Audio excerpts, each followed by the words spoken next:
right, good morning everybody to our next calculus class where we are moving on. We have all the derivative properties that we are going to need. Hopefully you have practiced, and now it is time to add a basic function to our list.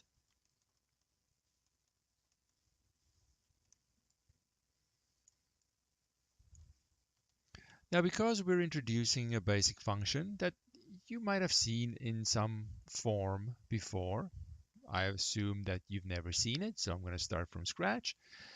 And we're also immediately after that asking the derivative question, what is the derivative of this new function? The discussion is going to take us about 3 or 4 sessions.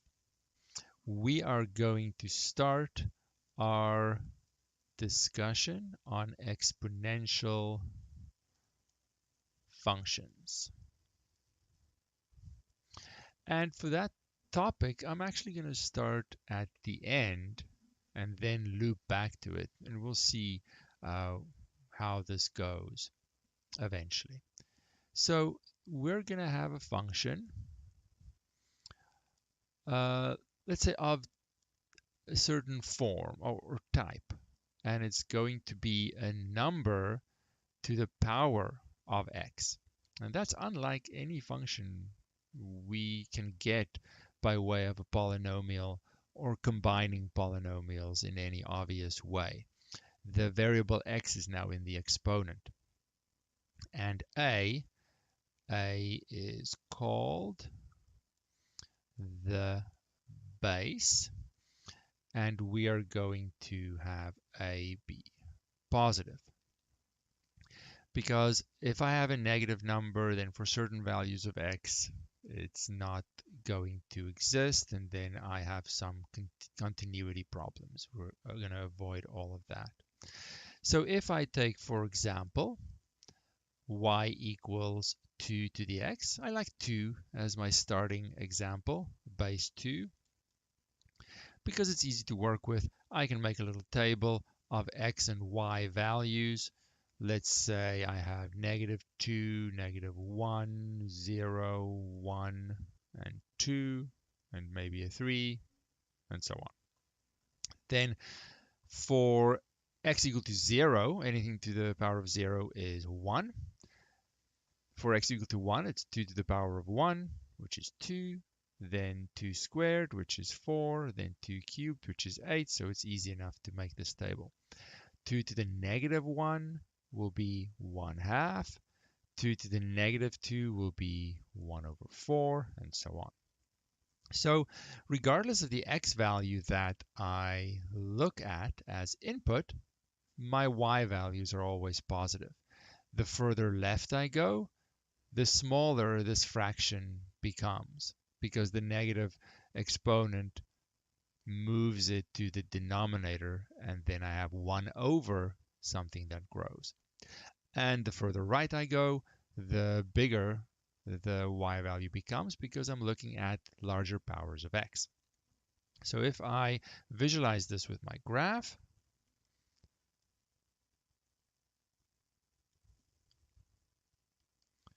I have a function, a graph that sits above the x-axis, slowly getting smaller to the left, blowing up to the right, something like this. Now it's actually a little steeper in terms of how fast it picks up, but I like to have a nice smooth shape that I can remember. So some properties: if x approaches positive infinity, then y also approach positive infinity. If the x values get bigger, the y values get bigger. It doesn't matter how fast, it's just the direction that it's going. So I could, if I wanted to, summarize this by saying the limit x goes to infinity of 2 to the x is infinity. Also, if x approaches, no, not 0, negative infinity, I'm going far to the left, then it's not too difficult to be confident that y is going to go to 0. I can write that in my limit notation. 2 to the x is going to be 0. So that means I have a horizontal asymptote. And contrary to what I saw with rational functions, the horizontal asymptote is the line sitting on the x-axis. So that is the line y equals 0, matches that 0. It's only a horizontal asymptote on the left side only. That doesn't make it any more or less of a horizontal asymptote. But what I saw with rational functions is any horizontal asymptote, if there is one, is a horizontal asymptote on both sides. The graph will approach it when I go far to the left and far to the right. For this kind of function, I don't have that symmetry anymore. What happens on the left is very different from what happens on the right. But I do have a horizontal asymptote, and it happens to be on the left. All right, so that's my basic exponential function with an example. And if I change the base from a 2 to a 3, it's just going to be a little bit steeper and going to 0 a little bit faster, but the general shape and the trend and the properties are going to be the same. So I pick an easy number like 2 to just easily get some numbers for the y values. So we have a basic function that I now can add to my library, and technically I have a ton of them, just with different base values. It could be a 2, 3, 4.7, whatever, as long as it's positive. So I can practice my transformations. Whoopsie, what happened there? A little laggy. Practice my transformations on this basic function. Let's say we have y equals negative 2 to the x minus 1 plus 3. Just picking nice numbers to make the graphing easy. So then I'm going to start with 2 to the x. I'm going to take it to, I prefer the handling the numbers in front, so there's a negative 2 to the x. And then we'll take it to negative 2 to the x minus 1. And finally, I guess we'll go over here to our end result like that. So let me just set up my graphs.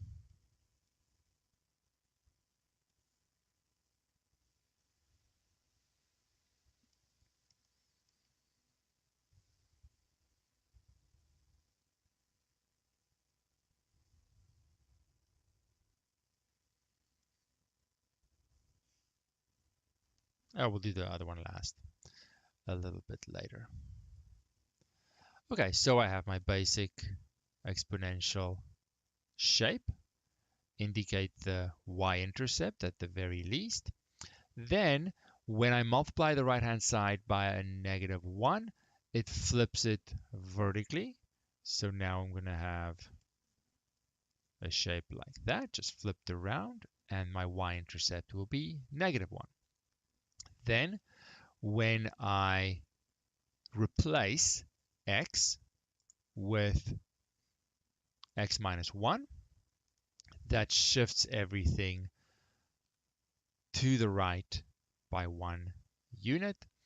Let me extend this a little bit here. Y and x. So then I'm going to shift to the right. Whew, it's a wobbly line. The slower I go, the worse it gets. So now it doesn't look like I did much.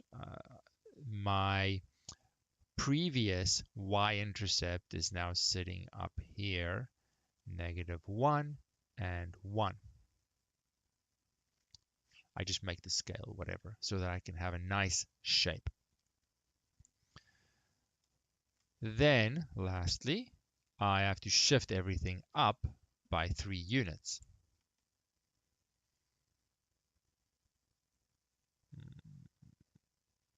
Maybe like that. Hopefully we have enough space here to just get the idea. So my horizontal asymptote, which was at y equals 0, is now sitting a little bit higher at y equals 3. My point that I kept track of that was my original y-intercept is now going to sit at 2. So it's actually a little flatter like that, right? And I'm just going to say that is a 2. No, not that. No. Let's make it even flatter. It actually jumps up very quickly. So let's say that over there. Oopsie, over here is a 1 and a 2. Because it was at y equal -1, shifts up to y equals 2. Let me get rid of this over here. That shouldn't be there. And I can now calculate the new y-intercept if I wanted to. Let's do it over here. My graph didn't, oops, just one. My graph didn't move around in a way that I could easily keep track of the y-intercept. I can't trust my graph. So I simply set x equal to 0. And so I get -1/2 plus 3. So I get -2.5. But I can't trust my graph that, oh, that looks like halfway. So yeah, it's obviously half. No, I don't have the nice shape that I might think I do. It accelerates very quickly once it blows up. So it's best to just calculate it and be sure. All right, so I have a new kind of basic function that I add to my library, the exponential function. Different bases, the shape is the same, with one observation.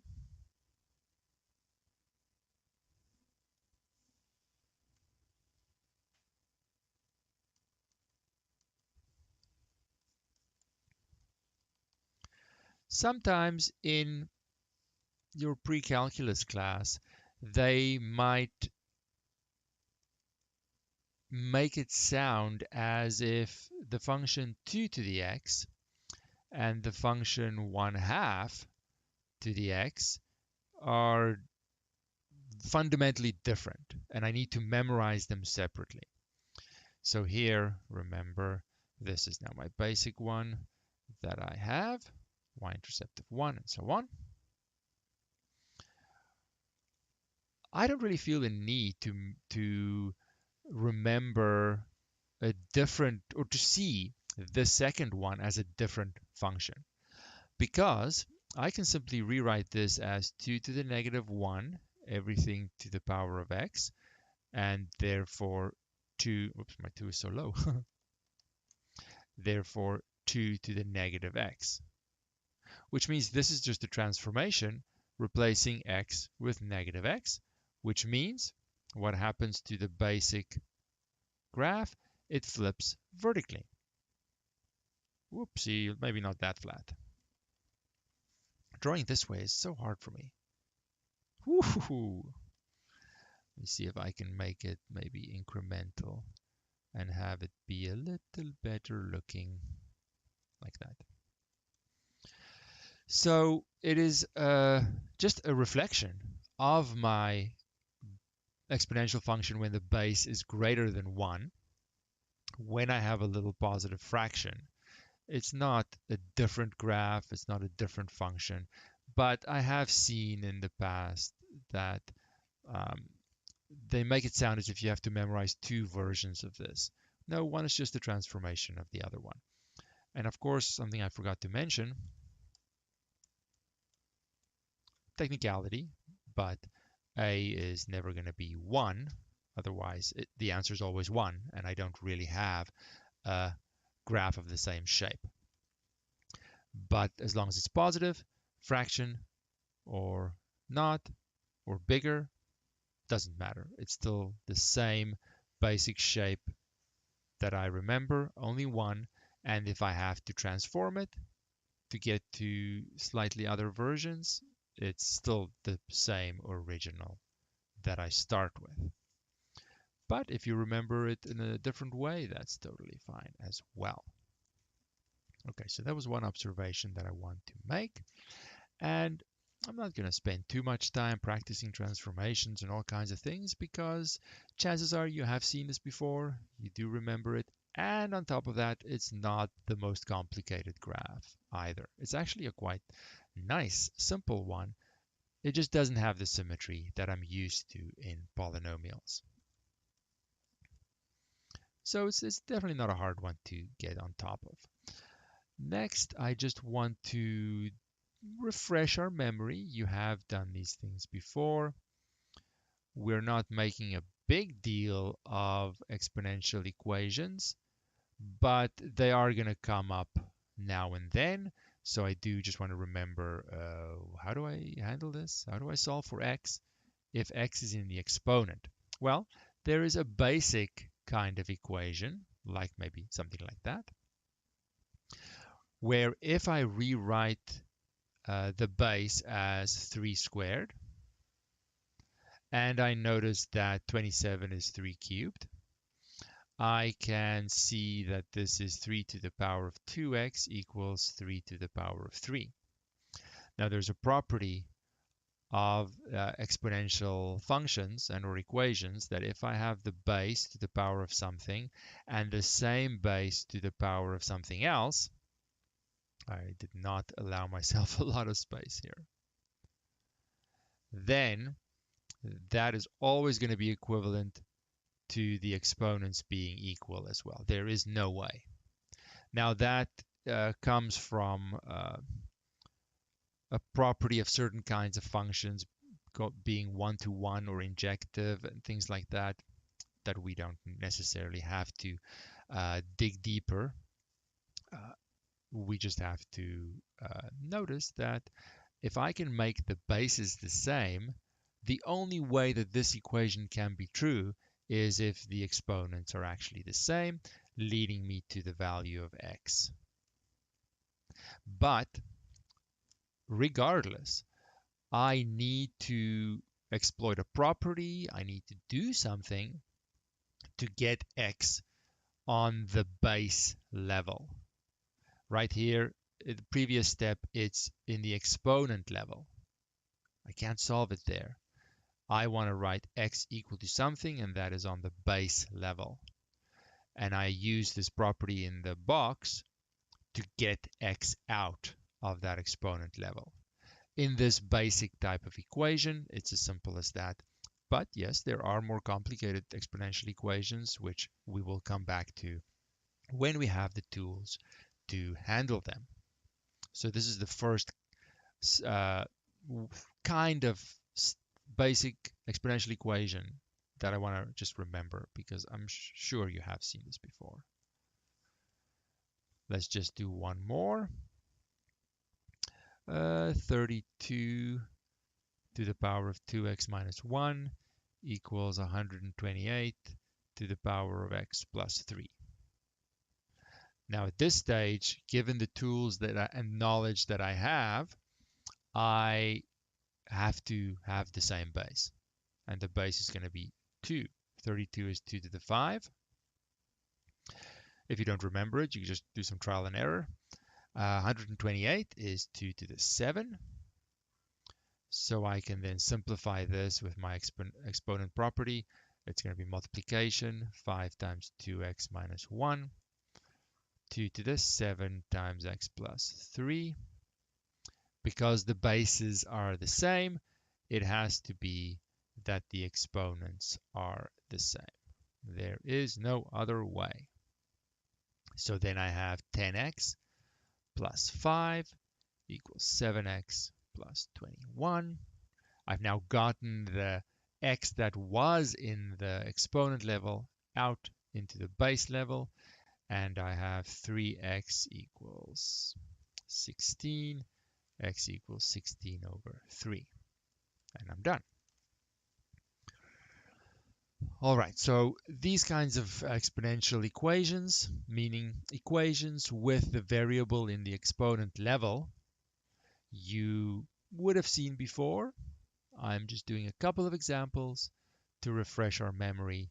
We're not going to do too many of these, but the issue of having the variable in the exponent level is going to come up in simple ways now and then.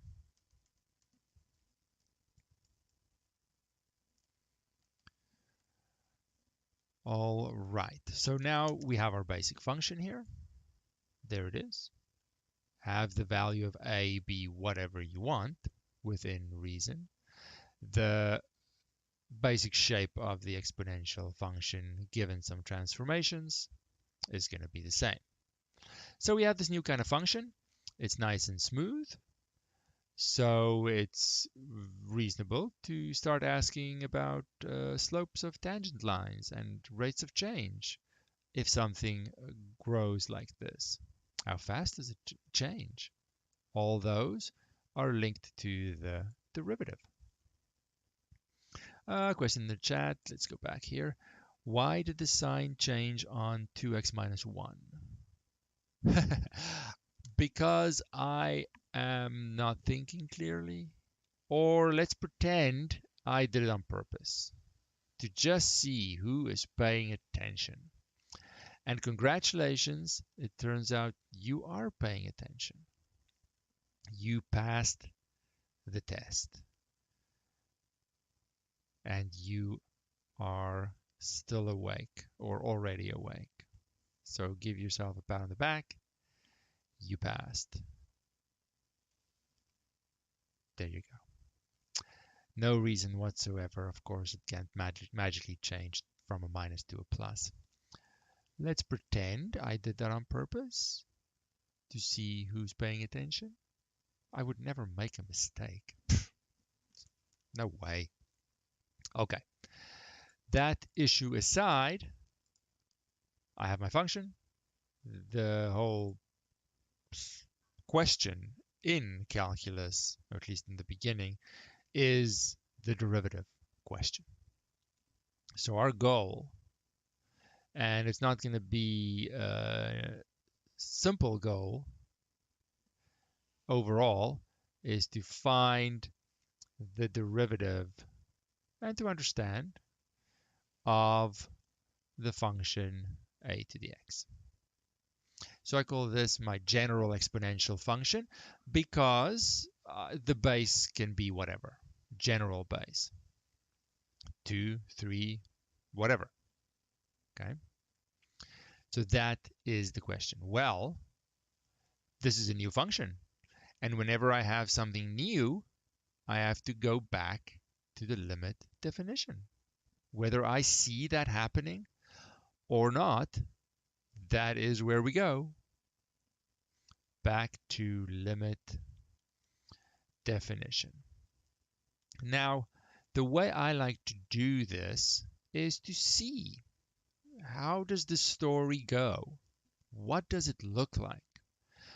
I will make it very clear you do not have to ever do this limit definition on the exponential function. Okay, let's make that extremely clear. But I find that you lose a little something. Something's missing if I just slap it on the screen and tell you what the answer is. To at least see a little bit of the story and see what the limit definition looks like, and then go, "Ugh, I don't want to do that." You've gained some knowledge, and you have a little bit more of an appreciation. So that is what I'm going to do. But again, you do not need to do it. Just sit back and enjoy. Or enjoy the fact that you don't have to do it as we go on, and you'll see what I mean. So that is our setup. Let's take an easy example, because 2 to the x, I have a good feeling about 2 to the x. It's my best chance to understand an exponential function using a 2. Okay, so I want to find what is the derivative of this function. Well, limit definition. What else can I do? It is the limit. I can at least set it up. You have to know how to set it up, right? H approaches 0. F of x plus h minus f of x over h. Now, we might have used a c for a specific x value, but of course, I don't want to do it for a specific number. I want to do it in general. I want to see what the limit definition tells me, so at least once, so I can get away from it, which was my goal for all the other properties, right? I don't want to spend a lot of time with the limit definition, but in order to prove the product rule, in order to prove the power rule, in order to prove all those properties, I had to go through the limit definition, even the chain rule, but I didn't even want to show that because that is quite complicated. It all goes through the limit definition in one way or another. So this has to as well. So let's do it. Let's see what that looks like. Okay, well, first I have to use the function. So in this case, it's 2 to the x, or 2 to the whatever the input is. Now the input is x plus h, so it's 2 to the x plus h. And this one's input is x, so 2 to the x, of course, over h. So I need to simplify this because I can't plug in 0 for h. I'll be dividing by 0, and that is not going to help me in any way. So there's some exponential properties.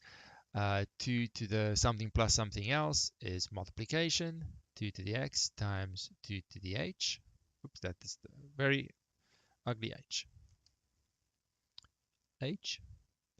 And then I have minus 2 to the x over h. So now I see there's 2 to the x in both terms, so I can take it out as a common factor, 2 to the x. And I have left 2 to the h minus 1 over h. Now there are some limit properties here that I didn't explicitly discuss because we, in my opinion, never need them. So why make a thing of something that I don't need? And I have mentioned this before, that if in the limit I have something that doesn't depend on the limit variable, which is h in this case, it's sort of like the constant times a function property. I can leave it in front and it doesn't actually change the behavior of the limit because it doesn't have any h's in it. My h's look terrible today.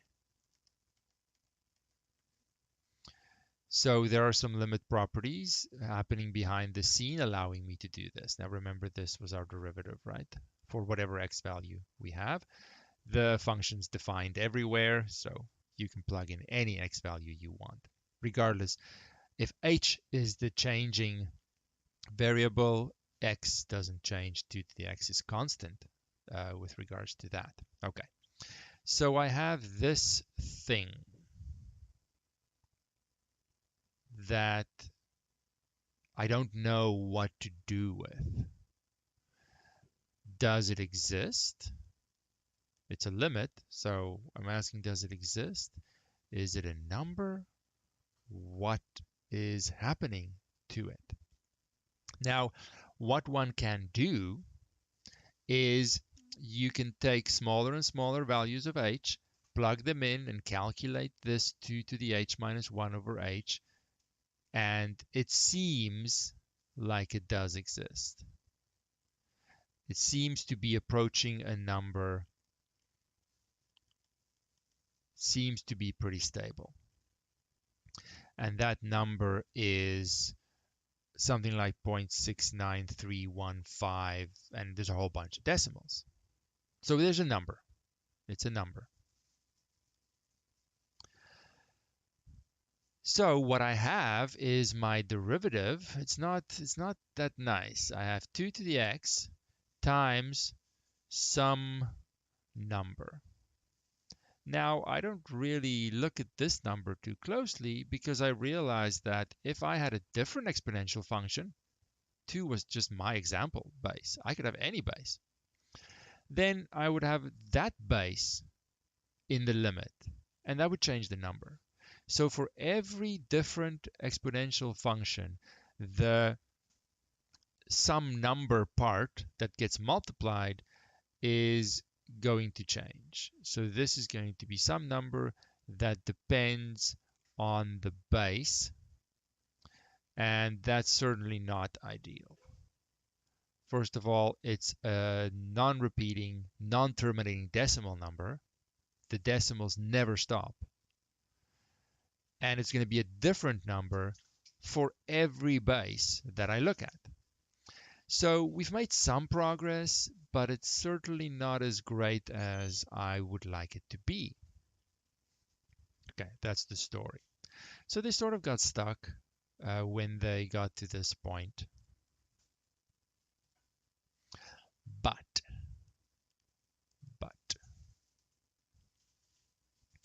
around 1683, which was before the calculus started, a very famous person by the name of Bernoulli, they were actually brothers, he was looking at interest rate calculations and nothing to do with calculus. He didn't care. And what he had to investigate was a limit that looked like this. It was 1 plus h to the power of 1 over h as h goes to 0.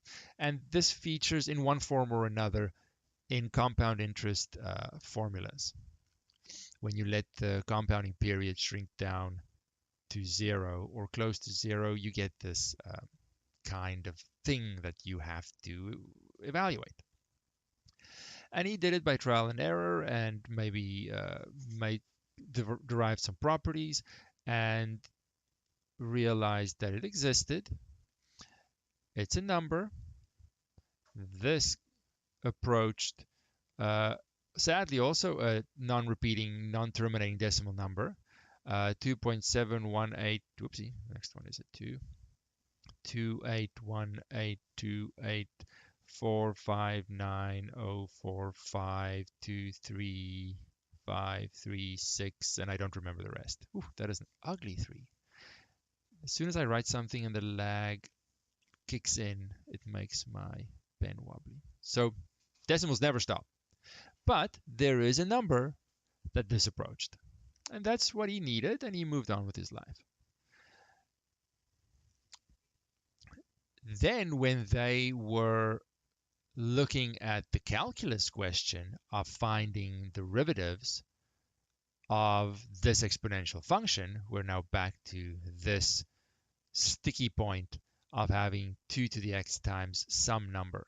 And we don't know what to do. We sort of got stuck. They decided, well, let's take this weird number and let's call it E, after the person that made the next step, Leonhard Euler. Let me just make a new page. He said, let's take this number as the base and see what happens. As weird as that number is, he took this E, which is the limit, h approaches 0, 1 plus h to the power of 1 over h. It exists, 2.71828 and so on. Let's take that as the base. As unnatural as that seems, let's see what we get. So now our function is this weird number to the power of x. Now remember, I can have any base. As long as it's not 1 and it's positive, I have an exponential function. I have infinitely many exponential functions. By changing the base, this is one of them. Now following the same situation, I would get to this point in the this arrow here at the top here. I would follow the same limit definition, and I would get e to the x times limit h goes to 0. What did I get here? The base, original base to the h, minus 1 over h. It would follow the exact same. Changing the base replaces the 2's with whatever the new base is, and I have the same issue. However, if I now plug in what E is, in terms of its Bernoulli definition, it's 1 plus h to the 1 over h, all of that to the power of h, minus 1 all over h. So I have something to the power of 1 over h and then to the power of h, and those cancel each other. So what I am left with is 1 plus h minus 1 over h. The 1 and the negative 1 cancels, the h's cancel, and this whole thing is equal to 1. And so this extra number, this sum number that gets multiplied in the derivative, depends on the base, but when I take this weird number e, which is a non-repeating, non-terminating decimal number, as the base of my function, then this extra number is equal to 1. And that's only going to happen if I take that as the base. Which means then the derivative is just e to the x. My function is e to the x. And this is the only function that has as derivative the exact same function. Remember, it's an exponential function. It's positive, so I can graph it. There it is. But if I take this as the base, remember this is the original function. These are the y values. This is the derivative. That's the rate of change. So that means wherever I am, if I'm over here, I get a y value. That y value is the same as the slope of the tangent line. So the graph is increasing at a rate that is the y value. So then I go up, right? It's a positive value, so I increase. Then I get a higher y value, which means the slope, which is the same, is even steeper. So it increases faster, and it increases faster. The rate of change is exactly the same as the function value at that point. And it's in a way, if I forget what the number e is, it's in a way the simplest situation it could possibly be, in that the derivative is the function itself. It is the exact same. No adjustment at all. I'll write it over here. Derivative of e to the x equals e to the x. Literally nothing changes. It is the simplest and most natural thing I could do, is to not do anything. So we call this the natural exponential function. And e is the natural base, which is quite ironic because it is hardly a natural number. It's actually not a natural number at all. It is a number that has infinitely many decimals that never repeat. Yet this number makes calculus so much simpler than it could have been, in that the rate of change of this exponential function is exactly the same as the function itself. Now, we have to pause the question of what the number is, what this sum number issue is. If my base is anything else, I have a number popping out. If it's anything other than E, for example, if the base is 2, I have this 0.69315 number popping out. Where on earth does that come from? If I have a different base, I have a different number popping out. And it's not as clean as the natural exponential function. If my function is 2 to the x, the derivative is 2 to the x, but scaled with some number.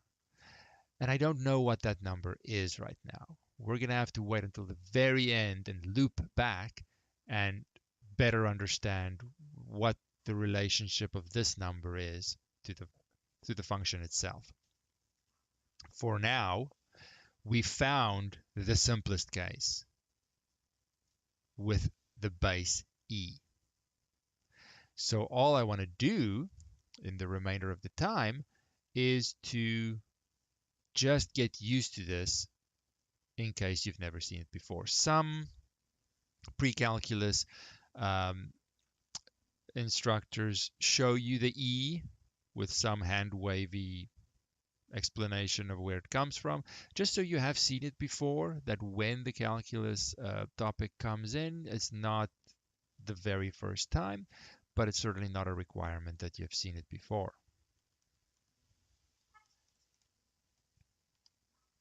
So now I just want to do some examples with this natural exponential function. So let's say I have a function and it's e to the 4x.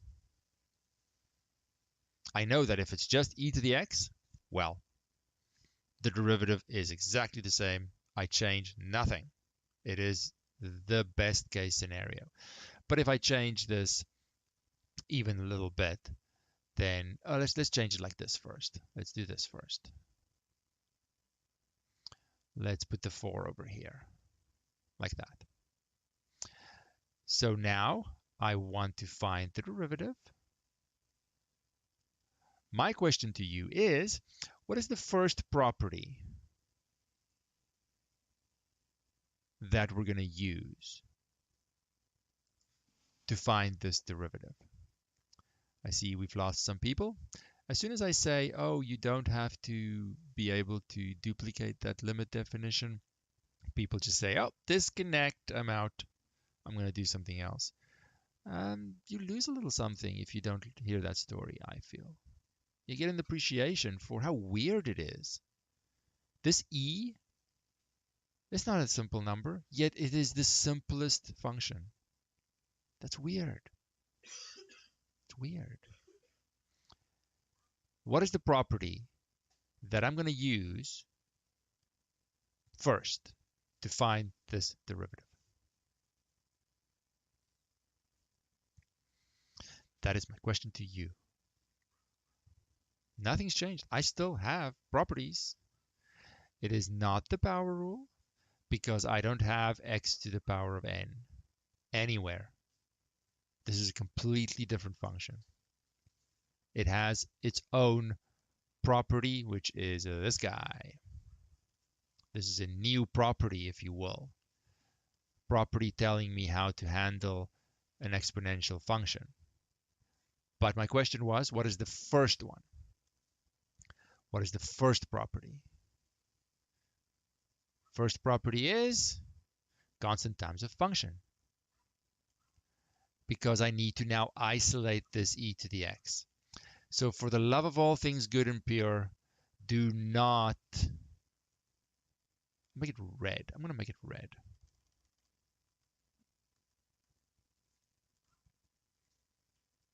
No, like a violent, scary red. That's pink. This one. Do not say this is x times e to the x minus 1. Then I'm sorry, but this is not what's happening. You have missed the point completely. This is a completely different function. It doesn't even look like a polynomial in any way. This is not what is happening. But sometimes you have to think that it is, and then when I correct it, that sticks in your memory. And now you're going to remember. Those that left the class and just do their own thing, I guarantee you some of them are going to do this very thing because they didn't stay, they didn't contribute, they didn't learn. I see it every semester. People do this. And it's because they don't come to class and they don't try and they don't say anything. That's how we learn and remember. Don't feel bad about anything that you say. That's how you're going to remember. So this is now a new property that I just memorized, but it's so easy to memorize. You literally copy it. There is no adjustment of the function. I'll just write it over here. Oops. It is the simplest thing ever. You just copy it down. For the natural exponential function, the derivative is the function itself. Literally nothing changes. It cannot be easier. Cannot be easier. Okay. But we had to do this now to realize, oh, wait, no, not power rule. But now I'll remember. Okay. Let's make it something else. Maybe e to the 4 times x. What is the first property that I'm going to use now? Here is where it gets a little, maybe less recognizable because there are no brackets. This is a function of a function. Let's say u is 4x. Then my function is e to the u. Now, my exponential property, if you want to call it that, only says if my variable is x and I have e to that variable, then the derivative is e to that variable. These circles have to all be the same. You can call the variable u, but that variable has to be the only thing in the exponent. And it's not. There's a 4x when my variable is x, meaning that there is a function of a function. It's the exponential function applied to the 4x function, which means I need the chain rule. So now the derivative with respect to x is the derivative of the function with respect to u, derivative of u with respect to x. First part of the chain rule says take the derivative of the outside function, and now it's set up for this property in the box because the variable is the only thing in the exponent. And because it's e to that variable, the derivative is e to the variable. Second part of the chain rule, derivative of 4x, 4. And then finish it by replacing u with what it is in terms of x, and you're done. So in the case of the exponential functions, it's a little more difficult to recognize where the chain rule is, where the function of a function is, because we don't have the brackets essentially giving it away. Okay. All right. How do we feel about the first session on exponential functions? So you see how we needed to be solid on the chain rule because now we're adding a new, arguably the most important function on top of it, and it's building on top of that chain rule. So everything we're building on top of previous things. If you need to catch up, please do so. This is a very important week. And we'll continue the discussion slowly over roughly 4 parts to have the full picture of exponential functions and their derivatives and everything. Are there any questions you would like to ask right now? All right, that will be the end for today. We will continue this tomorrow. Thank you very much.